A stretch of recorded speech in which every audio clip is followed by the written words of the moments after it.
Welcome everyone, welcome. So this is the end-to-end AIML session where we will be having a year-long program to learn the in-depth concept of data science.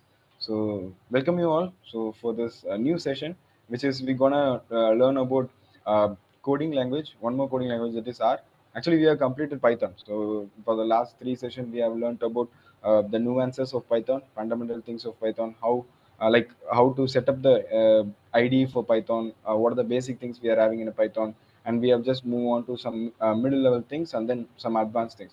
So please, if you guys doesn't watch the video, please watch the videos and let us know if you feel any difficulties, and we are here to help you. Okay, so today we're going to see one more programming language, that is R, which is a powerful language for doing statistics. Okay, so yeah guys, so but make sure that you guys have watched the previous sessions related to Python, so it will give a better understanding of you how to use the Python for any kind of uh, activities that we are having for data science. Okay, so today we're gonna learn about a new programming language, that is R. Okay, so guys, actually we have mentioned this, right? Whenever you need to go for this data science field, there are two different powerful languages we are having. One is Python, another one is statistics. Today, Python is most commonly used programming language, but for me, I have mostly used Python, but during my MTech, okay, for statistics and for statistics paper, statistic probability and statistics paper, where I have used R. Okay, so R is also like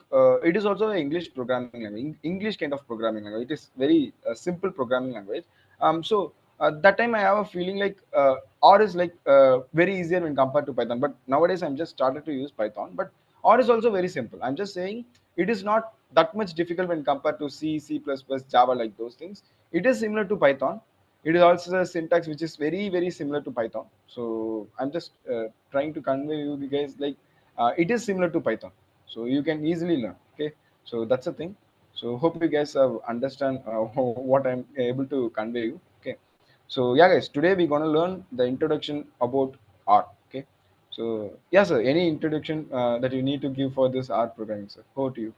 Yeah, actually, we have already mentioned all the basic things. So here we'll be going through the actual use case. We'll be teaching day one introduction to R programming through simple, like we use Google Colab again, and it has that, so it makes it very simple and powerful. So we'll be starting from the scratch, teaching you all the terminologies and how to apply. That's it. So also, if you are coming to this session, so go back and watch all the sessions before 5 to 10 times, then and only come here. And if you have any feedback, you can write in the comment section and do all the assignments so that you do theory and application hand in hand. Okay, thanks. Yeah, that's the thing, guys. Because like as Harris mentioned, please make sure that you guys have watched the video and done with the assignments. Okay. So yeah, sir has already mentioned we are gonna use same collab. So okay, same collab ID for R. The only change that you guys need to do means we are going moving to the session. Okay. So only change that you guys need to do in order to use this collab notebook for R instead of Python, just go to the runtime. Okay, come to the change runtime type, click on it. Now you can see there is Python 3 and R. I need to select R and then click save. That's it. Okay, so this is how you can select the runtime. Guys, please make note of it. Collab comes with the default Python. We need to mention that I need to use this collab for R, so that you need to manually go to the runtime and you need to change the runtime and you need to change to R. Okay, so hope you guys have understand this step. Okay, now we're gonna move further. Okay, it's gonna be very simple, guys. Today's session is gonna be very, very simple. Okay, we're gonna see the basics of R only. Okay, so introduction to R. So first thing first, we're gonna do a simple print statement. Okay, print welcome to our programming. Okay, it is gonna just print it. See here, it is just printing the things. So print is a statement which is used to print whatever things that you need, okay, in the console. So R is used for statistical analysis, data visualization, and data science. So yeah, this is what we have just learned in the content session also, so theory sessions also. So yeah, so it is similar like in Python also we have used the same thing.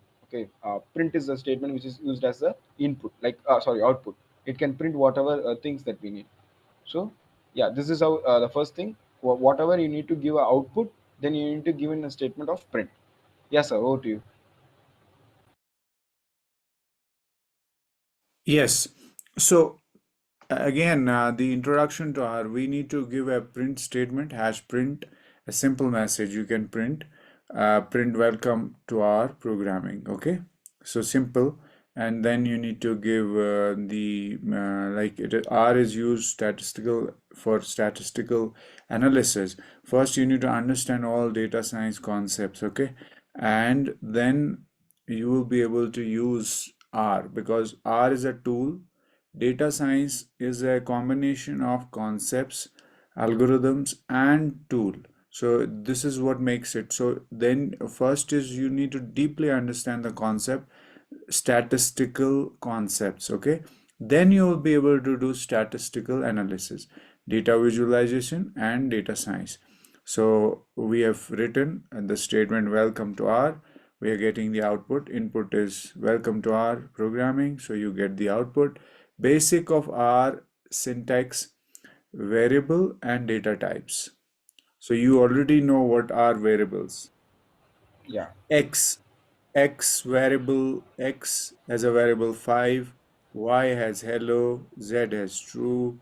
So similarly, so that is variable. Data types are like numeric, character, logic, complex. These are data types used in the R, and then you print them and you get the output. It's very simple. Yeah, that's the thing. Okay. So I have one more point to say. So like in this statement itself, guys, see here, whenever you need to comment these things, okay, you need to just use the like asterisk symbol. Okay, before that. So now to make you doesn't need the code to be run. Now doesn't need the interpreter to treat this line as a code. Then you need to give that line with before that you need to use the apostrophe. Sorry, asterisk. Okay. So there is one thing. So yeah, guys, like one thing from my knowledge and from my understanding, whenever I will code, I will just use a comment statement so that the person who doesn't know what it is happening, they can know what it is by using the command line. See here, we are using the print statement, and I'm using a command line called as print a simple message. So whenever a person who doesn't know about programming language, right, he is coming and he or she is coming and is seeing this code. Okay, that's right, we're gonna print a simple message. Okay, print welcome to our programming.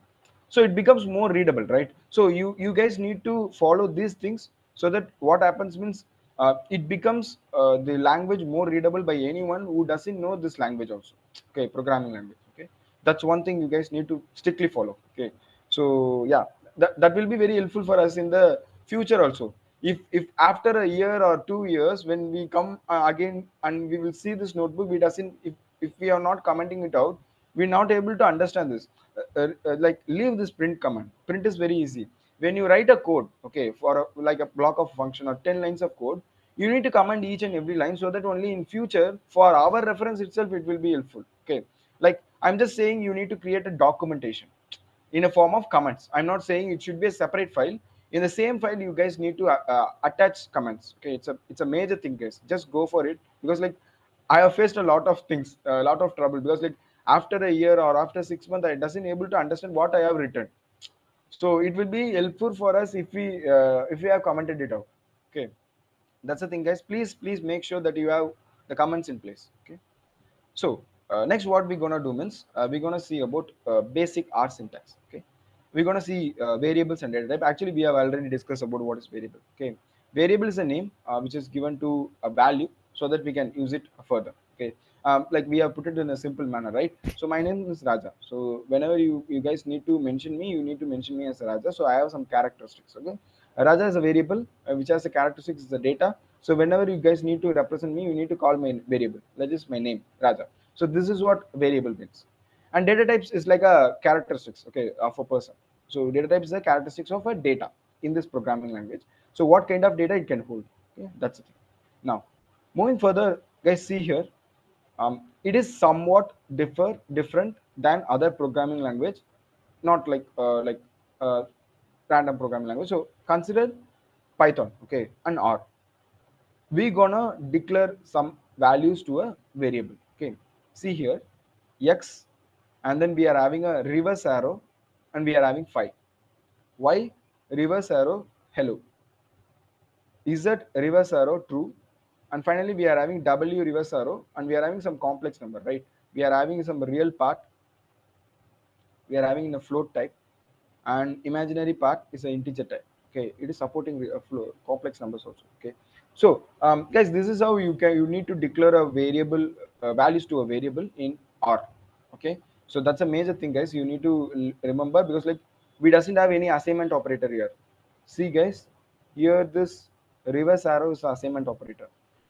Till this programming with till now, okay, till Python, you guys have learned that in order to assign some value to a variable, we need to go for equal to operator.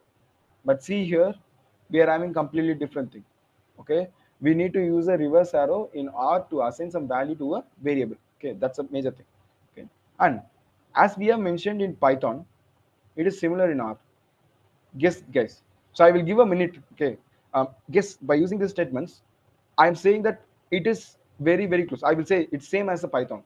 What is the thing is same with Python and R? Okay, I give a minute. Okay, just think of it and just post it in the comments. Okay, so I'm saying that there is something which is unique, like not same, not unique. It is same for R and Python. What is the thing? Okay, just mention in the comment.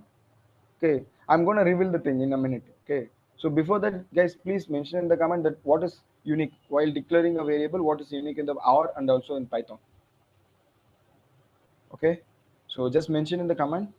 Okay, I will reveal the thing. Okay, see here, in Python we have not declared this is a data type, like int x equal to 5.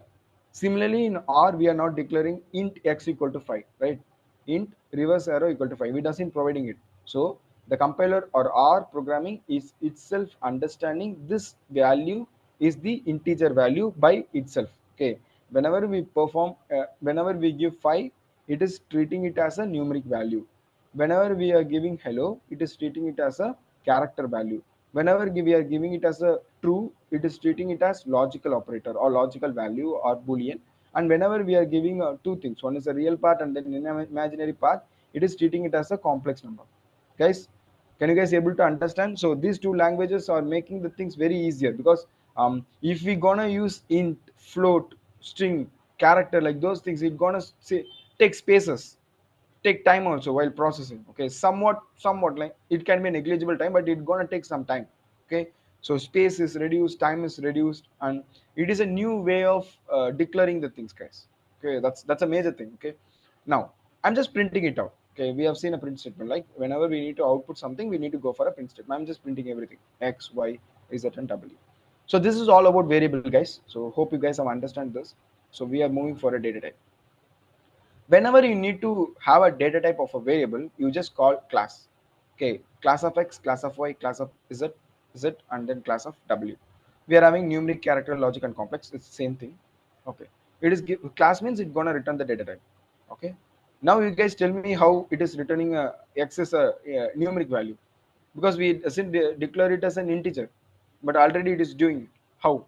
Because as we mentioned in earlier, now only we have mentioned, right? So whenever we give some value to a variable, it itself find what kind of data type it is, and it will create the space for it, and it will store the things. Okay, I think for integer it is 2 byte, right? So like it will create itself a 2 byte, and it will store the integer. Okay, like that it inbuilt do these things. Okay, so it makes the things very easier, guys. Okay, so that is what all about this variables and data types, guys. So hope you guys have understand this. Okay, yes sir, over to you. So, guys, again, here the data type is defined by the language, our language, like Python. So you don't have to define the integer or character or what logical boolean or whatever complex numbers you want to do the computation. So it is by default done by the R. That is why it is powerful and simple. Again, Python and R are, if you learn these two languages deeply, uh, you are a data scientist. You can become an AI researcher, because these are very important languages, and they are very user friendly, and you can use it properly, and you can this with simplicity, and it's very simple, right? You just need to understand and use them and practice, so you will understand all those things. Yeah, that's a good thing, guys. Okay, so yeah, so moving on, we are having operators. Okay, we're gonna see operators in R. Okay, it is simple as we have mentioned previously. Like in Python, and R is more going to be very common. Okay, okay, operators in R. So I think Sir has mentioned this in the second session of coding, or like a first session. Whenever you are mentioning it is an operator, you should have an operand to perform some kind of mathematical operation, and it will store the value to a result. Okay, whenever you are mentioning some operator means it should have some kind of operands to perform some operation to it. Okay, so guys, we're going to do some arithmetic operation. So a and b, and we are assigning some value to it. A is 10 and then b is 3, and we're going to perform different things, guys. Okay, we're going to perform a different kind of operations. First is addition, a plus b, and we are using a back arrow, and then we are storing it a variable called as addition. And then subtraction we are using minus, and then multiplication same star, and division we are using backslash. And for explanation, see guys, we are using the cap symbol. Okay, and for modulo we are using like modulo. Okay, two things: percentage is considered as a modulo, and we are getting this result, guys. See here, we are printing the result: addition, subtraction, multiplication, division, explanation, and then we are having modulo. Okay, when I'm adding this thing, 10 plus 3, it is 13. So 10 minus 3 is 7. 10 into 3 is 30. When I divide 10 divided by 3, it's gonna return as the remainder. If 10 to the power of 3 means it's gonna return 10 after 1, there will be 3 zeros, because like it's a power of 3, right? So 10 after that we will be having 3 zeros. And then modulo means it will return the like, I think, quotient. Okay, I think like remainder it will return. Okay, 3 3s are 9, and it will return the coin, return the remainder. So quotient is return like for division we will be returning the divided value. Okay, here it will return the remainder value. Okay, so yeah, this is all about the arithmetic operators we are having. Yeah. So yes, sir, over to you. Yes. So these are, again, the logic is same, guys. In arithmetic operations, you need to understand the operand, operator, and operand. So here you see, for addition, A is operand, plus is operator, plus, minus, multiplication, they are all operators. Okay, always understand this. And A is operand, B is also operand. So whenever you are performing arithmetic operations, so whatever, well, suppose plus you are doing plus you are adding two components, okay, A and B. So understand, you are always operand, operator, and operand should be there. Otherwise you can't say A plus, right? That doesn't mean anything. You need to have another operand to perform operator's function. Similarly, A minus B, you need to have another operand to perform minus function, A minus B. Okay, so this is very basic, so understand it. uh, Yeah, as sir is mentioning, like it is very basic thing, guys. So you guys need to understand this so that you can have a better understanding. So you can yeah. easily use it. Yes, sir. Yeah, Go for it. you can just this is very basic. Just understand it, and we have to use it in R, and it's very simple language. So it is very basic, huh? You don't have to. So then we've got the output. See, 13, 7, 30, 3.33 thousand one. So we just did the uh, see, A is already defined. A is already defined. B is defined.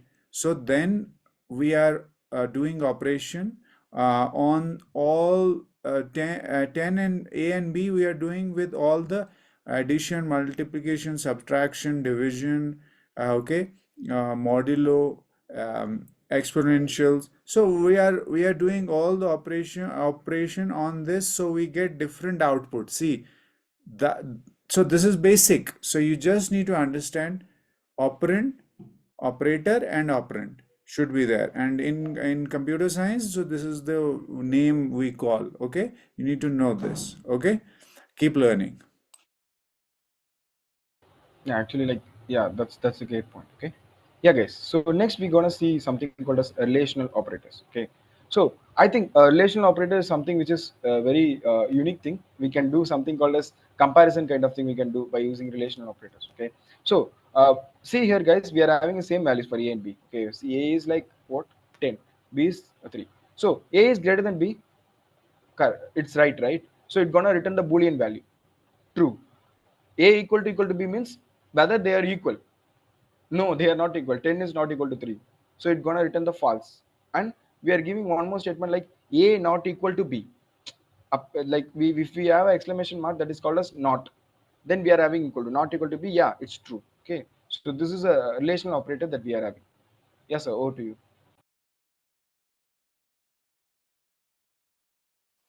Yeah. So again, when we see relational operator, so again it comes from we have to check the relation between operators. So suppose A is greater than B is equal to B. Okay, this is how we need to just write it, and then because we have to see the whatever we have done here, we have defined A and B, right? So according to that, we are doing relational operators here, and then we are getting true, false, and true. Okay, this is how you need to understand it.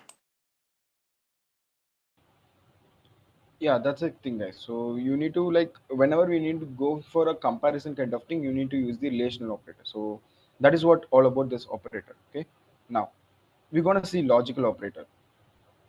Like, I think if you are a guy related to a electrical field, you guys can already understand what is logical operator. We will be having and or not, like those things. Okay, that's what we're gonna do now. Okay, and it will be like, guys, please make sure that you guys have understand this 100%. Okay, because this kind of conditions you guys gonna be using in the code that we're gonna use. Okay, yeah, we will move on to the first thing. A is greater than 5 and B is greater than 5. It is an AND operator. Both the things should be true so that it become a true. A is greater than 5. What is the value of A? It's 10. Yeah, A is greater than 5. B is greater than 5. What is B? 3. 3 is greater than 5. No, it is false. We are having true and we are having false. And operator means both the things should be same so that it becomes the same. If it is a true and then false, what happens means it returns a false. Okay. See here we are having false. Now, the next thing. A is greater than 5. Yeah, A is 10, it is greater than 5. B is greater than 5. No, it is false. True, false, and now we are having a OR operator. OR operator, if any one of the things is true, then that is true. Now the result is true. Now we're gonna have a not operator. We're gonna say A is greater than B. Yeah, A is greater than B. That is true. True, and we are having not operator. Okay, that is exclamation mark. That means if it is true means it's false. That's it. We are having false. So yeah, this is this logic you need to understand. So I think sir will go in depth of this logic, how to understand these things. Yeah, sir. Over to you. Yeah, so logical operators again, guys, we need to see A is greater than 5 and B is greater than 5. Okay, so this is one logical operator we need to and, right? We have putting and here. Similarly, or A is greater than 5 or B is greater than 5. So then A is greater than B. So we are writing these logical operators. Okay, so we have already defined A is X, B is Y. Okay, and here we'll get answer from a logical operator in the same manner, whether A is greater than 5 and B is greater than 5, or A is greater than 5, right? Or B is greater than 5. So we'll get accordingly false, true, and false. Yes.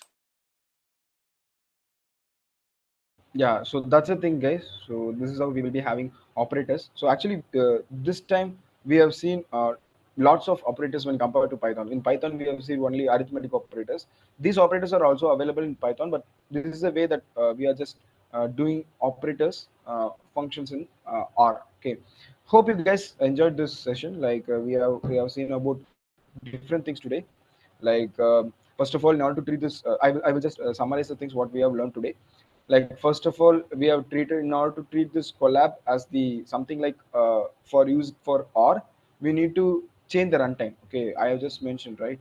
So we need to go here into the runtime, and we need to change the runtime, and we need to change from Python, we need to change to R. That's the first thing you need to do. Next, that's the first thing we have seen. And we have seen about something called as print statement, which is as a output kind of thing. So it's a simple and similar to Python. Then we have seen comments. Comments are very very important when you are doing the things. Whenever writing the code, and the code should be understandable by someone who is not in your domain, not doing coding. Okay, that's the reason you need to know about commands. Then we have seen a basic syntax, how we can assign a variable value to a variable. Like we are having a backward arrow in R.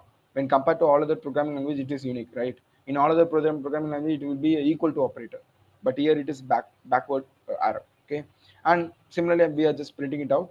And then in order to check the data type, we are using here class is a value, so sorry, class is a function which is used to return the data type of a variable. Okay. Next, we have seen about operators, like a basic arithmetic operators like plus, minus, like a multiplication and the division, and some advanced arithmetic operators like exploration. Um, and then we have seen about modulo. So those things we have seen. Then we have seen about relational operator, comparing two different values like greater than, not equal to equal, like those things we have seen. And finally we have end up with logical operators. So like logical operators is very very unique, and you guys need to understand it. Okay, you guys need to, why I'm just insisting that this logical operator is very important means, we're gonna have lots of conditions. Okay, we're gonna, if we want to search, like if we want to create a program that need to search for different conditions, you need to club all the things in the same condition. So that's the reason I'm just insisting that as a data science students or as a coder, you guys need to know how to use this logical operator. Here you guys see here that here it is one condition, here it is one condition, and you guys are just merging these two condition by using and. So you guys need to know what is the logic of and. Both the things should be true so that the answer will be true. But or in our case it is not that. Anything is true, that is true. Okay, any one thing is true, that is true. And not, you guys need to know, whenever I need to reverse the result, you guys need to use the or operator. Yeah, hope like you guys have enjoyed this session. Yeah, sir, over to you. If any other point that you need to add for the session, sir? Yeah, so I think this is very much basic. We just stick to basic and foundation. So everything is built in computer on basic and fundamentals. So a lot of people get frustrated, or they think, oh, it is very rocket science. I won't be able to do this and that. So it's very basic. I think we have studied this in sixth, seventh standard. We know all till eighth. We have studied this. Here we just need to apply it. That's it. There's no, it's not a big thing. Just apply it, and it's very cool when you build application projects. You feel happy applying all that knowledge which you studied in the school and colleges, and then higher secondary and all. So you will be happy. You will say, "Oh, finally, I'm using somewhere those concepts, and I'm getting results." So this is very cool. We are enjoying it. We are excited to teach you, and write in the comment section what have you learned, how you're going to apply, what you want to become. Share your goals, short term and long term goals, in the comment section, and keep learning deeply, and go and watch all the previous sessions, and then come to this session. Thank you. Yeah, thank you everyone. We will meet in the next session. Bye bye everyone. Bye.